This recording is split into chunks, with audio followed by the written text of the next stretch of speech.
ಯಾವುದು ಸಮಸ್ಯೆ ಇಲ್ಲ. ಜನ ನ್ಯಾಚುರಲ್ ಆಗಿ ಒಂದು ಮ್ಯಾಚ್ ನಡೀತಾ ಇದೆ. ಆ ಮ್ಯಾಚಲ್ಲಿ ಅವ್ರ ಪ್ರಕಾರ ಅವ್ರದ್ದು ಟೀಮ್ ಒಂದು ಸ್ವಲ್ಪ ಒಳ್ಳೆ ಒಂದು ಚಾನ್ಸಸ್ ಇದೆ ಗೆಲ್ಲಿಗೆ. ಸೊ ನ್ಯಾಚುರಲ್ ಆಗಿ ಅವ್ರು ಒಂಥರ ಒಂದು ಒಳ್ಳೆಯ ಅವ್ರಿಗೆ ವಾತಾವರಣ ಇದೆ.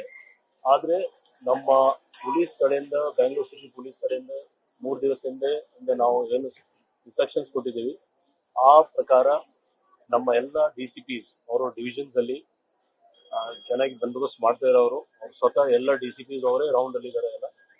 ಇದರಲ್ಲಿ ವಿಶೇಷವಾಗಿ ನಾವು ಜನಸಾಮಾನ್ಯಕ್ಕೆ ಯಾವುದು ತೊಂದರೆ ಆಗಬಾರ್ದು. ಇವತ್ತು ಆದಿತ್ಯವಾರ ಇದೆ, ಸಂಡೇ ಇದೆ, ಬೇರೆ ಕಡೆ ಶಾಪಿಂಗ್ ಅಥವಾ ಅಲ್ಲಿ ಜನ ಹೋಗ್ತಾರೆ, ಅವರು ಜನಕ್ಕೆ ತೊಂದರೆ ಆಗಬಾರ್ದು. ಆ ನಿಟ್ಟಿನಲ್ಲಿ ನಾವು ಬಂದೋಬಸ್ತ್ ಮಾಡ್ಕೊಂಡಿದ್ದೀವಿ. ಇಲ್ಲಿವರೆಗೆ ಎಲ್ಲ ಕಡೆ ಯಾವ್ದು ಸಮಸ್ಯೆ ಆಗಿಲ್ಲ. ಲಾಸ್ಟ್ ಇಯರ್ ಮ್ಯಾಚ್ ಮುಗಿದ ರಾತ್ರಿ ಇಡೀ ಸಂಭ್ರಮಾಚರಣೆ ಮಾಡಿದ್ರು. ಸೊ ಈ ವರ್ಷನೂ ಕುಡಿದು ಓಡಾಡೋಂಥವ್ರು, ಸಂಭ್ರಮಾಚರಣೆ ಮಾಡೋರು ಇರ್ತಾರೆ, ವೀಲಿಂಗ್ ಮಾಡೋರು ಇರ್ತಾರೆ, ಅಂತವ್ರಿಗೆ ಏನ್ ಎಚ್ಚರಿಕೆ ಕೊಡ್ತಾರೆ?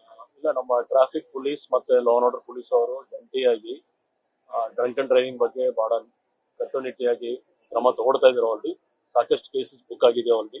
ಮತ್ತೆ ನಾವು ಯಾವ ಕಂಡೀಷನ್ ಅಲ್ಲಿ ಅಂತ ಆಸ್ಪತ್ರೆ ಕೊಡೋದಿಲ್ಲ. ಯಾಕಂದ್ರೆ ಎಲ್ಲ ಸಿಬ್ಬಂದಿಯವರು, ನಮ್ಮ ಅಧಿಕಾರಿಯವರು ಅಲ್ಲಿ ತಮ್ಮ ಏರಿಯಾದಲ್ಲಿ ಪೆಟ್ರೋಲಿಂಗ್ ಮಾಡ್ತಾ ಇದ್ದಾರೆ. ಮತ್ತೆ ನನ್ನ ಪ್ರಕಾರ ಇಲ್ಲಿವರೆಗೆ ಸೋಷಿಯಲ್ ಮೀಡಿಯಾ ಮತ್ತೆ ನಿಮ್ಮ ಪ್ರೆಸ್ ಮುಖಾಂತರ ನಾವು ಏನು ಅಪೀಲ್ ಮಾಡಿದ್ದೀವಿ, ಜನ ಅದಕ್ಕೆ ಸ್ಪಂದಿಸಿ ಆ ತರ ಕಂಡು ಬರ್ತಾ ಇದೆ. ನಾನು ಕೂಡ ಅವ್ರೆಲ್ಲರೂ ಧನ್ಯವಾದ. ಫ್ಲೈಓವರ್ಸ್ ಏನಾದ್ರು ಬಂದ್ ಮಾಡ್ತಿದ್ದಾರೆ?